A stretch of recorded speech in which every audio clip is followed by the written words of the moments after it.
오늘 어떤가요? 이게 상황이 지금 아니 어떻게 every Monday is Black Monday야. 지금 어떤가요? 아니 우리 라이브가 너무 죄송해요. 그래서 그래도 1500선이네요 아직. 그 무슨 소리야? 무슨 의미가 있어? 어떻게 될까요? 이 나라가 이제 망하나요? 안 망하죠. 절대 망할 일 없습니다. 아 진짜요? 고맙습니다. 금융위기는 이제 없어요. 대한민국에 아 대한민국에 금융위기는 없다. 없다. 진짜요? 아 그러길 바라는 마음에서. 그렇죠. 네. IMF 때 뭐 하고 있었어요? 저 IMF 때 그냥 제정신이 아니었죠. 저 뭐 중딩, 초딩 이때였으니까. 잘 기억도 안 나요. 언제였지? 급식충. 제가 85년생이니까 네. 85년생이면은 IMF가 97년이잖아요. 그렇죠, 그렇죠. 98년에 오비베어스가 두산베어스로 바뀌었어요. 99년에. 그건 기억이 나네요. 97년까지만 해도 저거였어요. 오비. 그러니까 IMF의 결과인가 그것도. 요즘에 이제 막 금융 위기, 그다음에 환율 폭등 이런 게 네. 우리가 전 국민이 트라우마를 갖고 있던 IMF 때하고 비슷하다는 그런 분석이 있고, 일단 IMF 당시에 그 전후 사정 그리고 극복 과정, 네. 그리고 그때 당시 현실과 지금의 현실을 비교해 보면 명확하게 네. 지금은 일시적인 어떤 혼란상이지 IMF2로 직행할 상황이 아니라는 걸 알게 될 거예요. 네. 뭔가요? 좀 희망을 주세요. 저도 이만하면 됐지 싶어가지고 아니, 들어갔다가 물렸구나. 아니 나 자체가 지금 희망이 없는데 뭘 희망을 줘? 희망을 주세요. 제발. 자, 제발. 우리는 희망적이지 않은 컨텐츠를 하지 맙시다. 그러니까요. 예. 우리 영차. 왜 이렇게 슬프게 들리냐? 네. 그 우리 민족이 네. 그 역사상 외세의 침략을 받은 게 네. 6.25 포함해가지고 외세의 침략. 예. 외세 침략 받은 게 네. 6.25 포함해서 993회래요. 993회. 엄청 많네요. 그 신라가 삼국 통일한 게 676년이니까 네. 이제 올해까지 1345년이 흘렸고 그동안 993번이면 네. 계산해보면 1년 4개월마다 한 번씩 누가 쳐들어온 거야 나라에. 그렇죠. 진짜. 진짜 1년 반마다. 예, 그러니까 군대 가면 네. 전쟁을 무조건 한 번은 겪는 거지. 이제. 그렇죠. 1년 반마다. 어떤 사람은 2번 겪거든요. 일병 때 한 번, 병장 때 한 번. 와, 생각만 해도 그러네. 진짜 기분 더럽다. 외세의 침략이 993회 있었고 산술적으로 나눠보면 1년 4개월마다 누가 한 번씩 쳐들어왔다. 예. 예. 그러다 보니까 이제 한국인의 어떤 그 DNA에는 그런 네. 침략의 트라우마가 있어요. 그래서 지금 이제 한국의 어떤 지정학적 리스크도 사실은 이런 역사적인 차원에서 네. 우리 국민들의 DNA에 들어있는 어떤 트라우마에 기인한다 이거야. 운전하다가도 네. 끼어들기 잘못하면 싸움 많이 나잖아. 싸움 많이 나죠. 이것도 약간 이런 DNA에 따라서 누가 내 앞에 들어오는 끼어 들어오는 걸 싫어해. 그럼 그럼 막 공격성이 막 나오는 거지. 근데 깜빡이 키잖아요. 그럼 저 뒤에 있는 할아버지도 엑셀 밟고 온다니까. 그냥 끼어들고 누가 쳐들어오는 것 자체에 대한 어마어마한 공격성이 이제 내재되어 있는 여기 거지. 분명히 저 백미러 딱 보면은 널널해가지고 저 들어갈게 하고 깜빡이 딱 키잖아요. 그럼 저 아저씨 엑셀 밟아. 누군지와 상관없이 다 엑셀 밟더라고요, 진짜로. 이거를 켜는 순간. 우리나라에서 만약에 총기 사용이 자유화되면 네. 그거 진짜 안 되죠. 밖에 안 다닐 거예요. 오히려 반대로 네. 서로 좀 약간 존중하는 문화가 생길 수도 있어요. 그래도 안 다닐 거예요. 밖에. 총기 사용 허가는 절대 안 됩니다. 1년 4개월마다 누가 쳐들어왔어 나라에. 네네. 그런 트라우마가 있죠. 네. 근데 6.25 이후에 한 40년 동안 아무도 안 쳐들어왔어. 40년 동안. 그러다가 침략받은 게 IMF였죠. 이것도 외세 침략으로 볼 수 있죠. 그러니까 얼마나 그 충격이 뼛속까지 미셸 캉드시. 컸겠어요. 깡듯이. 예. 이름도 약간 예. 깡드시. IMF가 예. 국제 공인 대부 업체거든요. 무슨 여기가 되게 엔젤 투자자로 생각하시는 분들인데 절대 안 그래요. 대부업. 사채업자야, 사채업자. 사채업. 무슨 신체 포기각서 쓰듯이 네. 어떤 채무자는 그냥 거의 목숨을 담보로 모든 거를 다 간섭해. 왜 우리가 벤처 네. 같은 거 차렸을 때 네. 투자 받잖아요. 그러면 뭐 수시로 막 매출 전표 갖고 와라 뭐. 그래요? 뭐 대표이사가 뭐 차가 왜 이렇게 막 비싼 걸 타냐 막 별거 다 간섭하거든. IMF가 약간 이런 사채업자급이고 네. 그때 당시 한국에서 IMF 구제 자금 주고 이자도 받았어요. 연리로 4.5%. 이자도 받고 간섭도 하고 네. 4.5%면은 굉장히 큰 거예요, 그거. 네. 아니 그 규모가 그렇게 어. 구제 자금 규모가 큰데 이제 네. SDR이라고 그러잖아요. 네. 표준 인출권. 그 금리가 4.5% 받아갔는데 뭐. 하여튼 그래서 IMF는 국제 공인 대부 업체입니다. 대부 업체다. 네. 우리가 다시 대출 받을 일은 없다. 그런 없어요. 얘기죠. 없죠. 없습니다 이제는. 확실하게 얘기할 수 있어요. 진짜요? 예. 근데 지금 이제 제2의 IMF를 자꾸 얘기하는 사람들은 뭐냐면은 네. 그때도 지금처럼 소비, 저축, 기업 투자 뭐 전방위적인 불황이 찾아왔어요. 그 센티먼트 자체가 완전히 망가지면서 네. 안전자산, 위험자산 할 것 없이 모두 다 빠졌어요. 대표적으로 대한민국 국채 빠지고 회사채도 우량 등급, 정크 등급 다 빠지고 주식도 우량주, 잡주 다 빠지고 심지어 은행주도 투매가 나왔던 게 네.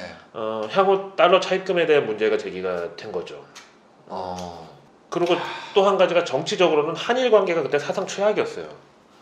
김영삼 대통령이 그때 일본의 버르장머리를 고쳐주겠다. 네. 근데 그때 일본은 이미 잃어버린 10년에 돌입을 했기 때문에 네. 금리가 굉장히 낮았거든요. 그러니까 싼 금리로 일본에서 자금을 굉장히 많이 빌려왔는데 네. 한일 관계가 안 좋아지다 보니까 네. 일본에서 이제 자금 회수를 시작했어요.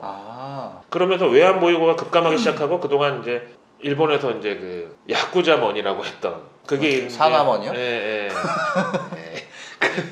집에 닌자가 찾아온다고 거기 욕하면 일본계 자금들 많잖아요. 지금도. 지금도 이제 많은데 네. IMF 때는 거기랑 이제 척을 진 거예요. 아. 그래서 일종의 국가런, 네. 뱅크런 하면 은행에서 돈 빠지는 거죠. 네네. 펀드런 하면 펀드에서 돈 네네. 대량 인출.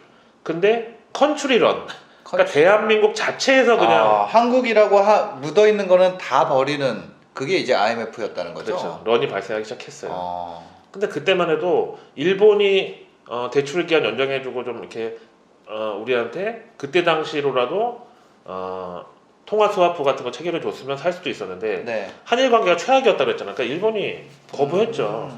아직도 궁극적인 어쨌든 그 안전자산이란 말도 모자라서 궁극적인 가치 저장 수단은 사실 엔화도 들어있거든요. 그걸 하드 커런시라고 그러는데 네.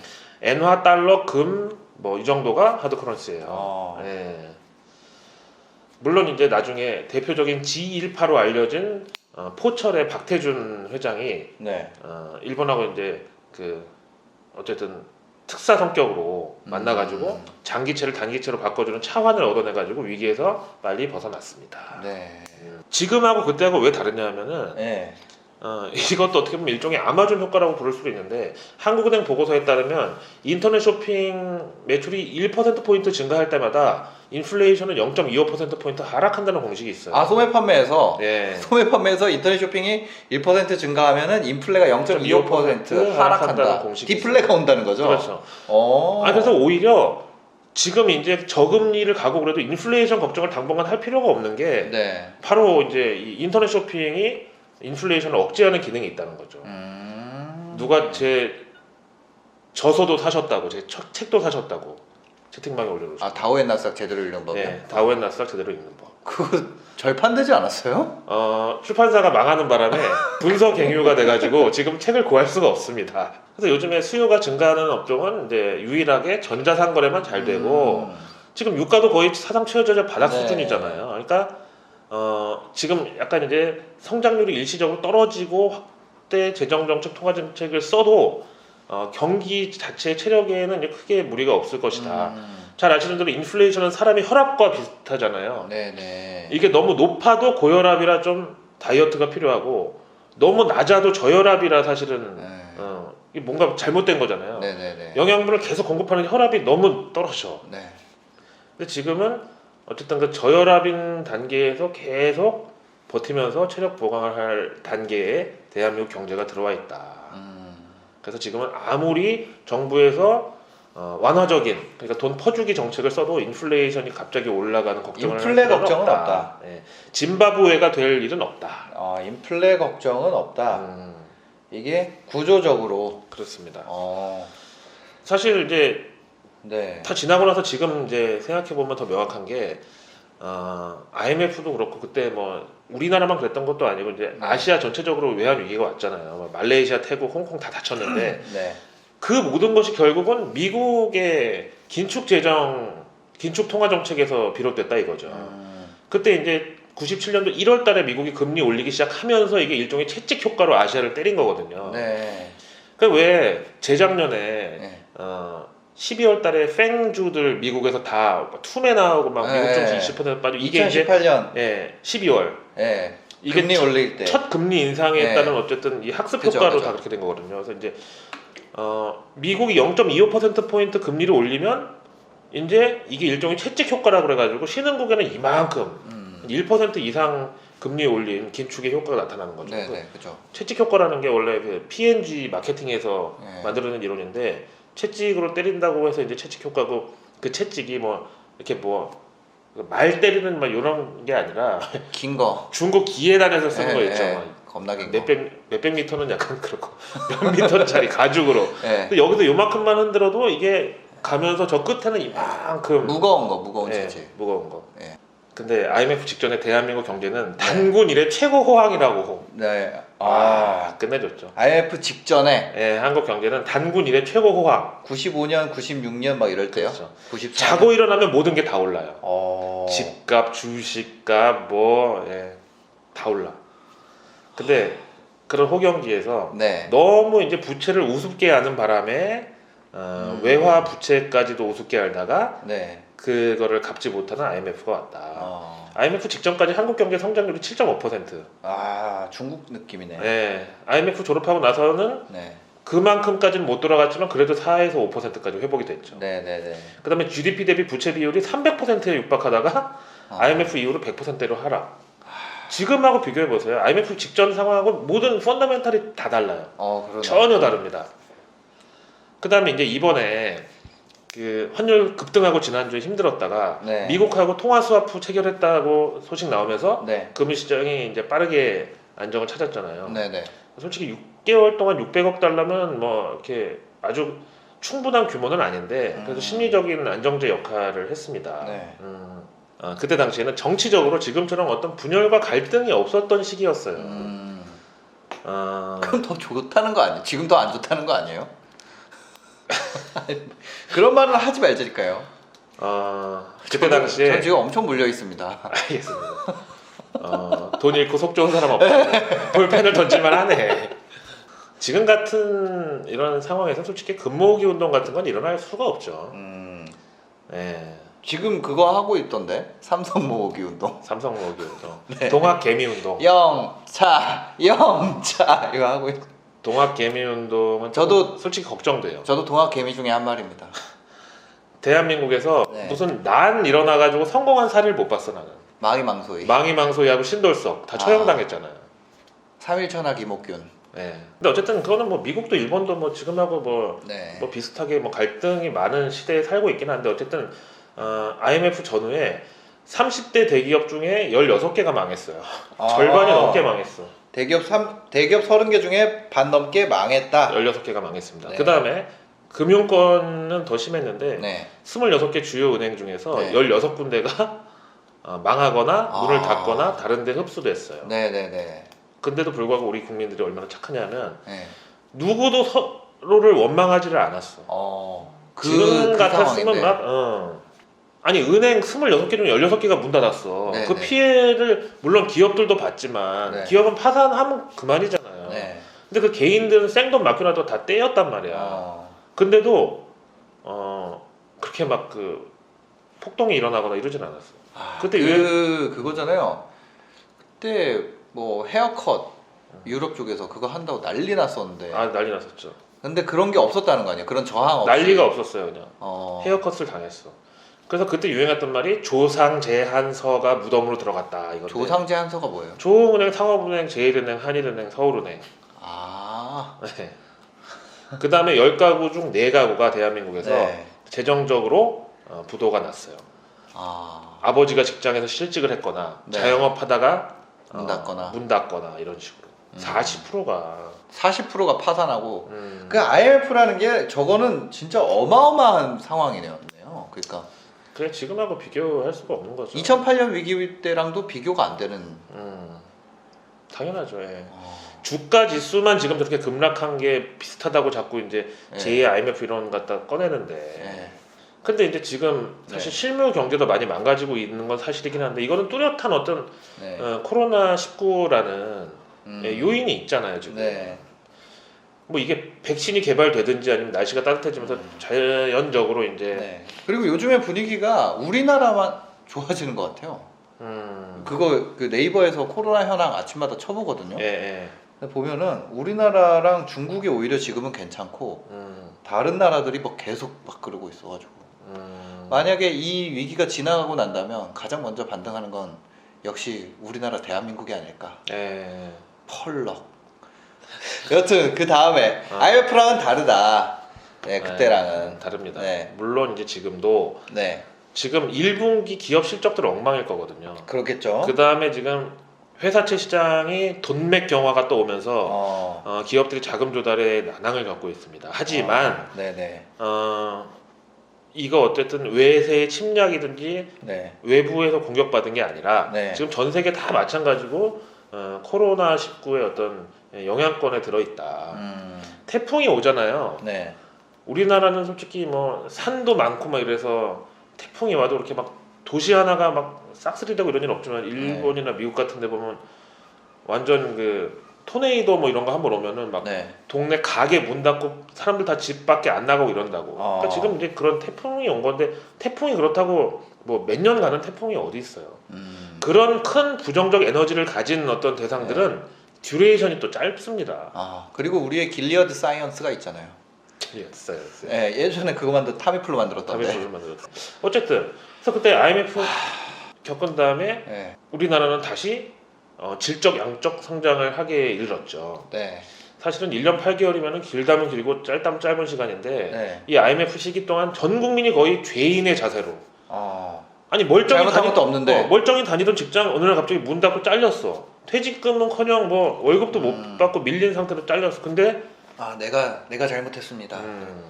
왜 그랬을까? 지난 그 그리스 3차 구제금융 IMF에서 받을 때 보세요. 그리스 난리였죠. 배째라고 그냥 막. 왜 우리 보고 긴축하라고 하냐 막 이러잖아요.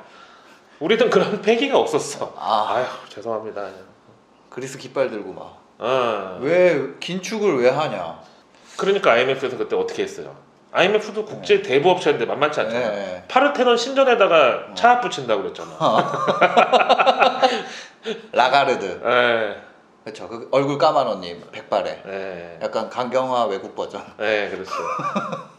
양경화. 서양 강경화. 양경화.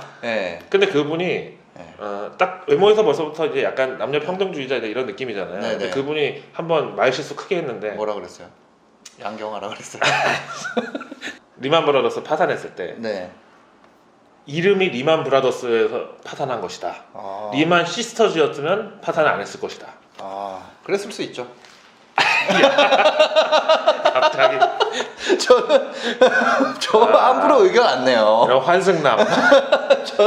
그거 있잖아요. 저는 그 메이웨더 팬이에요. 펀치를 흘린대잖아. 안 싸우고 10라운드 동안 안 싸운대요. 하여튼 그래서 그때 리만 브라더스 파산으로 미국의 수많은 사람들이 집을 잃고 거리에 나앉혔는데 이름이 잘못돼서 망했다. 리만 브라더스가 아니라 리만 시스터스였으면 안 망했다. 이 표현 때문에 미국 국민들이 좀 화를 냈겠네요. 개욕을 먹었습니다.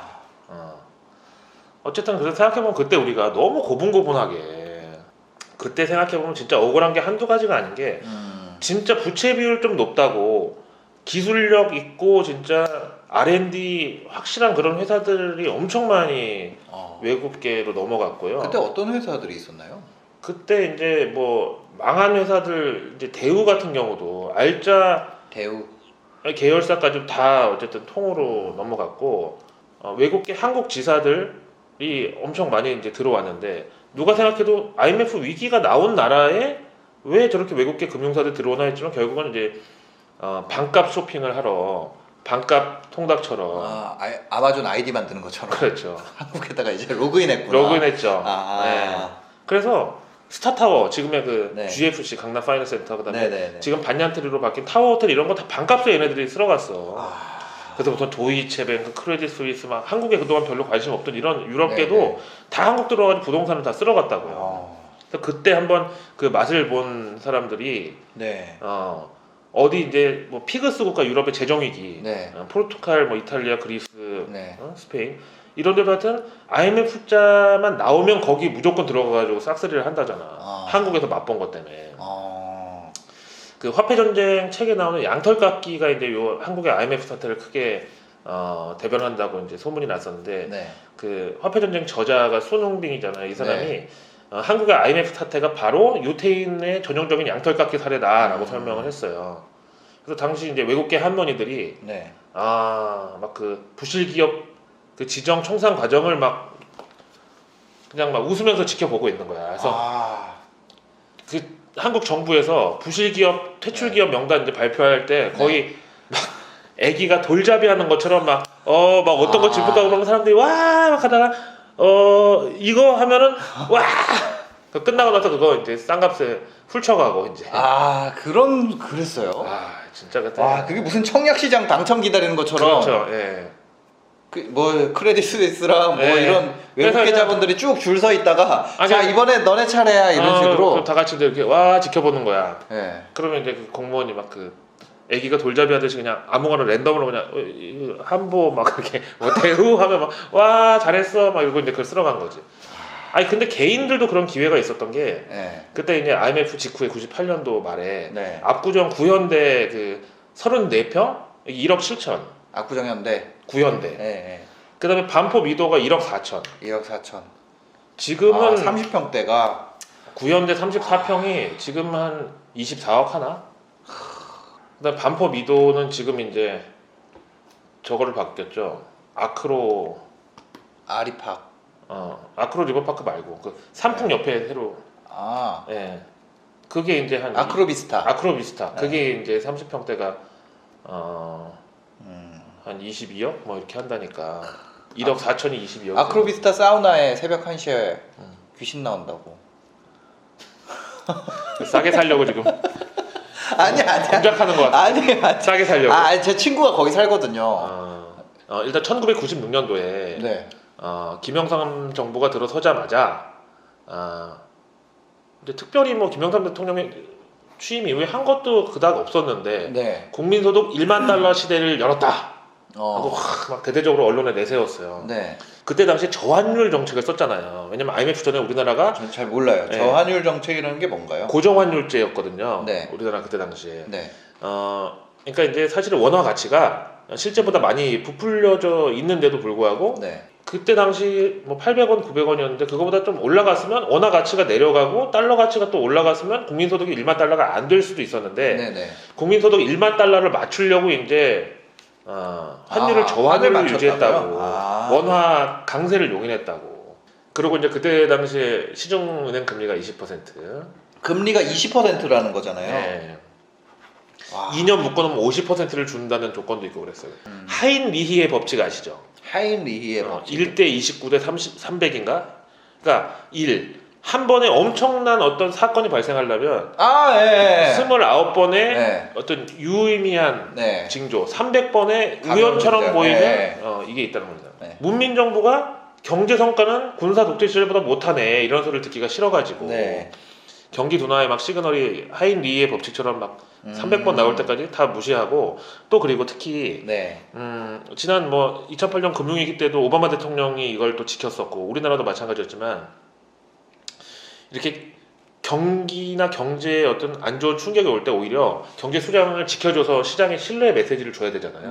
근데 그때 안 좋은 얘기 나올 때마다 김영삼 대통령은 청와대 경제수석을 한 3개월에 한 번씩 갈아치웠어요. 그러니까 정치적 이벤트화를 한 거죠. 경제수석에게 힘을 실어줘야 되는데 막 갈아쳤어. 민간인 중에 이제 이 경제학자들이 한국 금융시장이 뭔가 잘못돼 가고 있다. 외화 차익 그리고 부채 비율이 너무 크다. 이제 이런 경고를 내놨는데 이걸 가지고 이제 또 저 군사 정권 시절의 어떤 잔당들이 발악하는구나.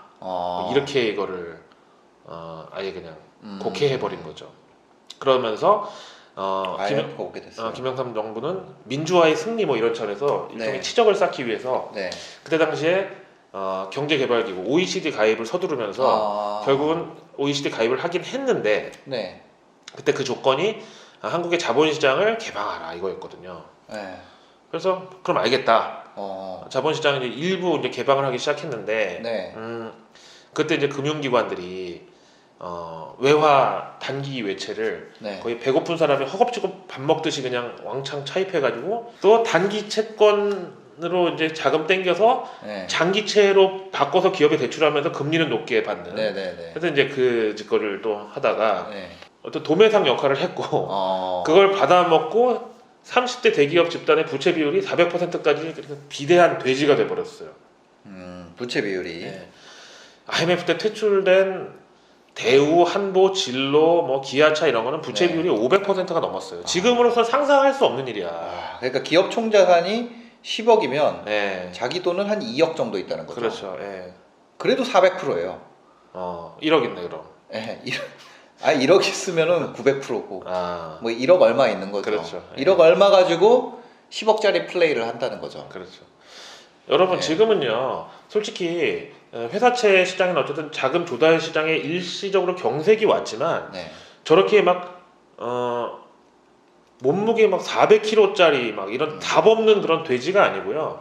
약간 경색을 풀어줄 만한 어떤 그 스텐트 시술 정도가 지금 필요한 건데 문제는 그것도 지금 이제 얘기가 약간 시기상조인 게 수술을 감내해낼 만한 어떤 체력이 돼야 네, 그렇죠. 수술 가능하거든요. 근데 아직까지는 지금 너무 혈압도 뚝 떨어져 있고 뭐 이제 기초 체력 바이탈이 많이 내려가 있는 상황인 건 칼을 사실이다. 대기에는. 그렇죠.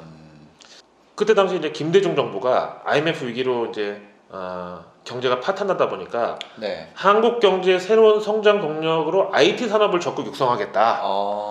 그때 이제 그 약간 국뽕 이런 캠페인이 많이 나왔는데 왜 한국 사람이 어렸을 때부터 젓가락을 사용해 가지고 손재주가 뛰어나고 왜 두뇌 회전이 빠르다는 얘기가 이때 나온 거야. 그래서 이제는 IT다. 네. 그래서 전국에 인터넷만 깔고 그 땜질 잘한다고. 네. 젓가락질 많이 해서. DJ 정부 때 김대중 대통령이 한국을 살릴 건 IT밖에 없다. 그래가지고 인터넷망 깔고 그 다음에 벤처붐 일으켜가지고 이게 코스닥 버블이구나. 그렇죠. 신기술이 IMF 위기 이제 극복 과정 후반부에 국부 증가에 기여를 했습니다. 예. 근데 또 이제 항상 우리나라는 그렇게 어떤 중간이나 적당히를 잘 못해. 무슨 그 전골집에 가면은 그 브루스타 불 조절하듯이 확 아니면 약간 푹 꺼지거나 둘 중 하나예요. 또 벤처 버블이 형성돼가지고 그때 또 테헤란로에 또 대학살극이 일어났잖아요. 학살극이요? 왜요?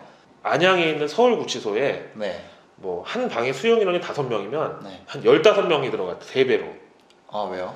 벤처 하다가 다 횡령 배임으로 다 붙들려가지고. 횡령 배임 사기. 트리플 크라운. 원래 횡령 배임 탈세인데. 그런 거 있어요. 횡배탈. 횡배탈에 사기. 사기가 하나씩 끼죠. 못 갚아서.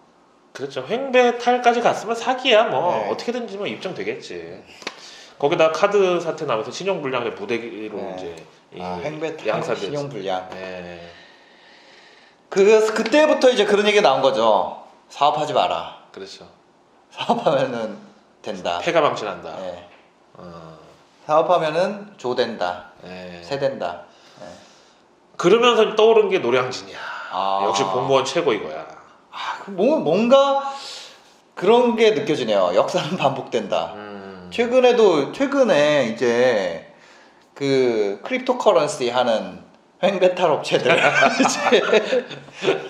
그러고 이제 크립토커런시랑 그 창조경제 그리고 뭐 금융 쪽으로 또 P2P 뭐 이런 것들 잘 엮어가지고 하시다가 또 이제 벤처 그렇게 됐다가 지금도 서울구치소에 수용 인원 한 1.7배 정도 돼요. 그러니까 아니 5명 누워 자는데 15명이 들어갔다고 생각해봐. 칼잠. 근데 진짜 이렇게 반복된다는 것도 어떻게 근데 어떻게 그 안에 잘 아세요? 갔다 오신 거 아니에요? 여러분 대출, 채무, 뭐 사채 쓴 거 없고요. 전과 네. 없고요. 아 없구나. 네, 아무것도 없는 정말 깨끗한 하얀 도화지입니다. 미국에서 추방당한 적은 있지만 그것도 이제 사면 복권돼서 네. 다시 미국 비자 받았습니다. 네네네. 어쨌든 근데 또 반복된다고 이걸 또 만만하게 볼 게 아니라 우리 한 달 전에 막 코스피 2000 깨지고 처음에 이랬을 때 네. 그래봤자 여고 괴담이다. 네. 1, 2, 3학년 갔다가 또 1, 2, 3학년 근데 갑자기 지금 초4 그러니까 여고 괴담 중학생이 됐어. 중학생이 돼서 초사 수준이야 지금. 그래서 여고 괴담 나오는데 아 저거 봤어 뻔해. 3학년 끝나고 또 1학년 뻔해. 그리고 안 보고 있다가 딱 화면을 보니까 갑자기 뽀뽀뽀가 하고 있어. 갑자기 초등학생이 고1에서 됐어. 뽀뽀뽀가 된 거야. 아. 자, 하여튼 그래가지고 그때 김대중 정부에서 IT를 육성한 것까지는 오케이 좋아요. 성과가 있었습니다. 네. 근데 이제 벤처 버블이 형성되면서 또 다시 이제 디레버리지가 필요했고 그게 이제 개인들한테 또 전가돼서 대규모 이제 신용 불량자가 양산됐고 중간이 없었어요. 그러다가 글로벌리즘이 갑자기 떠오르면서 수출이 호황으로 돌아서니까 다시 한국이 살아나게 됐죠. 그러다 이런 자유주의에 따른 이제 수출 경기, 호조세 그리고 우리나라 이제 수출 비중 높은 가운데서도 어쨌든 계속 수출은 되니까 경기가 지탱됐더니 이게 영원할 줄 알았는데 그게 조선업 1위하고 이럴 때죠. 그랬죠. 참 영원할 줄 알았는데 중국하고 경쟁해서 철강 이런 거 철강, 조선, 운송, 물류 다 양적으로 밀리면서 또 걸림돌을 만나게 됐죠. 그러니까 중국의 그런 방식은 항상 똑같아요. 기술 빼돌려가지고 비슷한 업체를 왕창 만들어. 네네. 그래서 공급 과잉을 만들어서 치킨 게임을 시켜. 그러다가 원천 기술 가지고 있는 애들이 당연히 가격 경쟁력에서 밀리니까 엎어지잖아. 그러면 인수해. 그래서 남은 기술을 빨아먹어. 중국이 돈이 진짜 많긴 많은 것 같아. 근데 난 중국의 M1, M2를 믿을 수 없어요. 그냥 걔네는 찍으면 돈이니까. 그 찍는 것도 인민은행에서만 찍는다는 보장이 없어 내가 봤을 때는. 그럼 가정집에서 찍어요? 그럴 수도 있어요. 자, 슈퍼노트 같은 거. 슈퍼노트가 이제 어디 민간에서 가지고 있을 수도 있고 하여튼 믿지를 못해. 아니 무조건 부정하다는 게 아니라 난 중국의 어쨌든 통화 정책하고 M1, M2 시중 통화량도 난 못 믿어요. 너 지금 중국 비하하니? 범죄 도시. 갈지 근데 여러분 저는 중국을 많이 비하한 게 아닙니다. 아니에요. 많이 선진화됐습니다. 본인은 어때요? 저요? 부채 비율. 부채 비율이 저 100%. 100%? 네. 우량하네. 100% 우량이에요? 저는 제 총 자산의 한 반 정도만 제 돈이고. 이 레버리지 1배 아니야. 네. 우량합니다. 그 정도면. 네. 하여튼 500% 갭 투자로 개인인데 부동산 한 100채씩 찍어 돌리는 분들. 네, 그게 있죠. 이런 분들도 있어요. 한 2, 30채는 흔하고 10채에서 20채 정도는 흔하죠. 흔해요? 네, 흔하죠. 거의 일주일에 한 번씩 전세 만기가 도래할 텐데. 아니 그것만 찾아다니는 것도 일일 텐데. 아니죠. 뭐 예를 들어 10채가 된다 그러면 일주일에 한 번씩 안 오죠. 10채라고 하면 2년이잖아요. 300채 되면 이제 그때는 거의 업자로 그 300채는 매일이죠. 등기부 등본을 거의 전화번호 책처럼 이렇게 옆구리에 끼고 다니다가. 네. 그래서 오늘 등기권리증에 해놓고 엑셀로 이제 정리를 하죠. 저도 이제 엑셀로 정리를 하고 하는데 이게 제가 한 15채 넘어가니까 저 같은 경우는 갭으로 안 하고 월세로 하거든요. 근데 이게 월세가 들어왔는지 안 들어왔는지를 몰라요. 알 수가 없어. 이게 지난달 거기다가 금액이 저는 또 아파트 단지 한 군데다 다 해놨단 말이에요. 금액이 다 똑같아서 이 방송 보고 계시는 신사임당 집 세입자분들 월세 내지 마십시오. 안 내도 몰라. 제가 면제시켜드리겠습니다. 근데 왜? 근데 이제 만기 때 한 번씩 맞춰보죠. 만기 때. 만기 때 한 번만 맞춰보고 그 사이에는 잘 모르겠더라고. 그러네. 그래서 스트레스. 그럴 수가 있겠네. 월세는 진짜. 네네. 굉장히 어렵습니다. 어쨌든 네. IMF나 지금이나 민간 경제, 실물 경제에 불황의 그림자가 짙은 거는 사실이긴 한데요. 네네. 지금도 솔직히 여의도만 가도 밥집들이 거의 문 닫은 데가 3분의 1 정도 돼요. 특히 이제 IMF 때랑 비슷하게 저숙련, 저소득자 실업이 크게 증가를 하고 있는 중인데 그럼 이럴 때 오히려 위기를 기회로 삼을 수 있는 자격이 뭐냐면 네. 바로 현금이나 예금을 많이 가진 사람들. 현금? 예. 그게 무슨 얘기예요? 이런 지금 불황의 어쨌든 초입 단계 정도에 네. 이제 내가 기회가 있을 때마다 분할로 줍줍해서 나중에 큰 소득을 볼 사람들은 역시 현금을 많이 가진 사람들이 그 자격이 지금 된다. 반대로 네. 부채 비율이 높은 기업들이나 네. 혹은 이제 레버리지로 신용 미수로 네. 주식 사고 이런 분들은 조금 위험해질 수가 있다. 아, IMF 때도 우리가 물론 2년 8개월 만에 졸업을 해서 네. 당초 4년 예상보다는 1년 2개월이 빨랐다고 조기 졸업이라고 좋아했지만 졸업이라는 게 상환을 맞췄다는 거죠. 끝내는 거죠. 네, 원금까지. 예. 근데 그렇게 길게 지냈지만 어쨌든 IMF 초창기에는 처참했던 게 한 달 만에 기업이 3,300개가 부도가 난 적도 있어요. 한 달 동안. 3,300개. 사실 그만큼 기업들은 개인보다도 훨씬 더 부채에 민감할 수밖에 없고 네. 사람은 무슨 죄송한 얘기지만 뭐 신체 포기각서 무슨 장기 뭐 이런 거라도 있는데 기업은 부채 비율 높아가지고 그냥 퇴출 선언 받으면 남는 게 없어. 없죠. 사무실 집기 뭐 이런 거 팔아서 뭐 몇 푼 나오겠어. 오히려 그거 돈 내고 버려야 돼요. 진짜요? 네. 그러니까 기업이 진짜 훨씬 부채에 민감할 수밖에 없고 네. 당시에 유통기업들도 다 자빠졌거든요. 유코아 부도 났죠. 유코아 백화점. 네. 지금 킴스클럽. 네. 그다음에 미도파 부도 났죠. 네. 그다음에 나산백화점, 네. 혜태도 백화점 있었는데 이거 다 부도 났거든요. 네. 근데 심지어 사람들이 미도파를 갔어. 네. 근데 그때는 이렇게 뭐 주차 유도하는 막 요원들이 있고 이렇지 않고 그냥 자유롭게 세우는 분위기였는데 네. 어느 날 미도파를 갔대. 네. 주차장에 차를 세웠대. 네. 그럼 백화점 들어가려고 하는데 엘리베이터가 안 켜져가지고 이거 고장났나? 그러고 걸어서 백화점 문 앞에 갔는데 백화점 샷다가 내려가 있어서 부도났다는 걸 그때 알았다는 사람도 있어요. 이게 그렇게 되는 하루아침. 거예요. 그러니까 이게... 신문 일면하고 경제면에 네. 부도 나온 회사를 싣는데 면이 모자라가지고 거기서 빠진 거야. 아직 급이 안 돼가지고. 급이 안 돼서 막 한보철강 이런 거 막 자빠지고 이런. 자빠지니까. 근데 진짜 한보그룹이 지금으로 치면 지금의 두산 정도의 급이에요. 하여튼 뭐 한라, 청구, 쌍방울 뭐 이런 재벌들도 부도 났는데 뭐. 그래서 IMF 때 큰 돈 버는 사람들은 대부분 이런 건설사의 미분양 물량을 왜 아파트 한 동 막 이렇게 통매입 있죠. 네네. 오피스텔 막 아예 한 층 막 이렇게 통매입한 분들.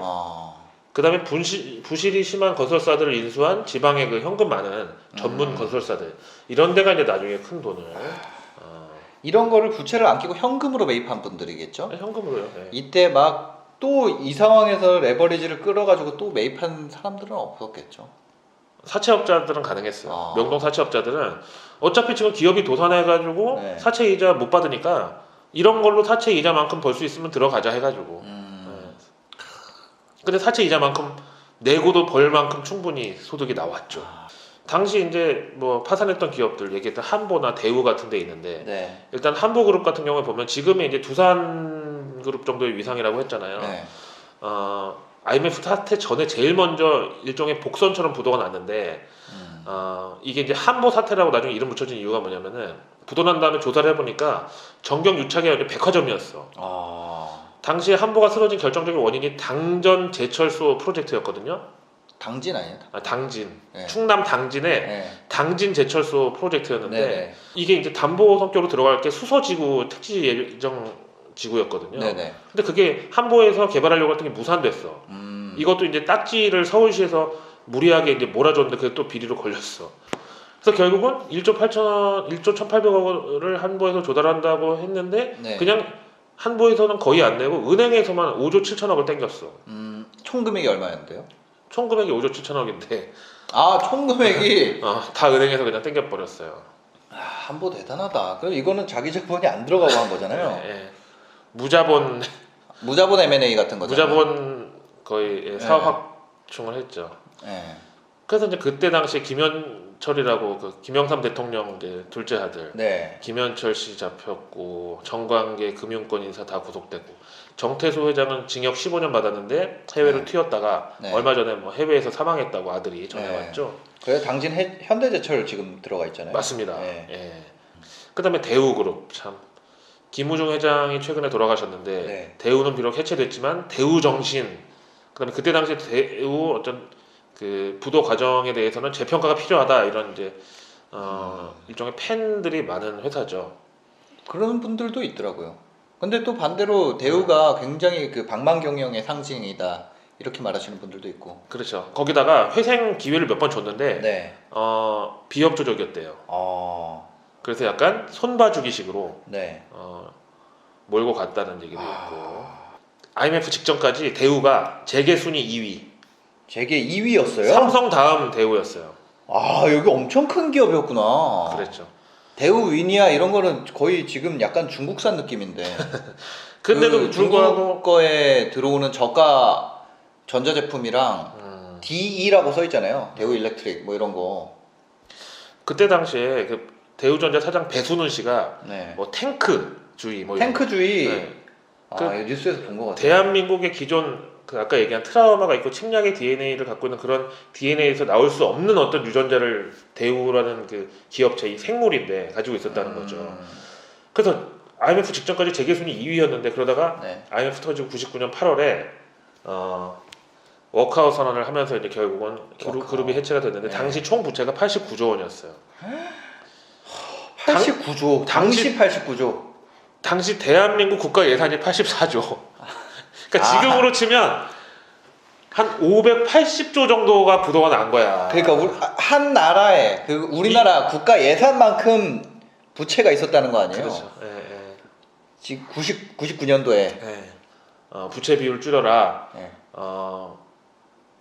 비실용적인 사업 분야 매각하고 구조조정해라. 근데 대우에서 말을 안 들었어. 그때 당시 LG는 반도체 포기했지, 삼성은 삼성 차 팔았지. 네. 이건희 회장이 그렇게 차를 좋아하는데. 아 르노 삼성. 근데 안 됐어. 결국은 이제 마지막 기회가 네네. 삼성차의 대우차를 매각하는 딜이었는데 결국 네. 결렬돼가지고 삼성차에서 대우차랑 합쳐서 제대로 만들려고 하다가 삼성차 그냥 르노에 팔아버리고 대우차는 GM에다 또 넘기려고 했는데 결국 GM이 간만 보다가 지원을 안 했어. 그래서 완전 대우가 어떻게 됐죠? 그래서 대우가 쉐보레잖아요. 네. 나중에 GM 대우로 다시 만들어졌는데 어쨌든 네. 지금도 이제 뭐 아까 얘기한 두산서부터 뭐 심지어는 그 부자 기업이라고 하는 정유사들도 명퇴, 희망퇴직 지금 받고 있잖아요. 근데 결국은 이 사람들이 퇴직금 받고 나오면 할 게 없어. 치킨집도 뭐 그렇게 주식 투자 인구는 계속 늘어난다고 봐야 돼요. 스마트 스토어. 그건 여기다가 고점 대비 주가 지수가 55% 빠졌는데 회복에 1년 반밖에 안 걸렸어. 왜냐면 그 사람들이 명퇴나고 이런 사람들이 그냥 다 주식시장에 뛰어들었거든요. 왜냐면 재취업을 하려고 해도 하는데도 없지. 들고 나온 돈으로. 그렇죠. 그래서 집에다가 잘렸다는 얘기는 못 하고 네. 그 돈으로 이제 전업 투자를 하는 거야. 그래서 네. 양복 입고 집에서 나와가지고 증권사 객장에서 상주를 해. 그래서 거기서 돈 벌어가지고 월급 받은 것처럼 그때는 다 봉투였잖아. 네. 월급 봉투 인출해가지고. 와이프한테 갖다 주고. 그래서 어쨌든 V자 회복이 있었어요. 네. 근데 이제 지금은 원래 이제 처음에 코로나 사태 나기 전에 네. 이제 코스피 지수가 2,200을 넘었다 보니까 너무 이제 과매수다해서 이제 N자형이 된다. 올랐으니까 한번 털고 다시 간다. N자형이었다가 최근에는 이제 뭐 V자 반등 나온다고 했다가 V자 반등 안 나오니까 이제 뭐 L자형이다. 네. 그다음에 이제 또 Y자형까지 등장했어. Y자 뭐 이렇게 해서. 이렇게 해서 Y로 이만큼 아래꼬리 크게 단다고. 참 별의별.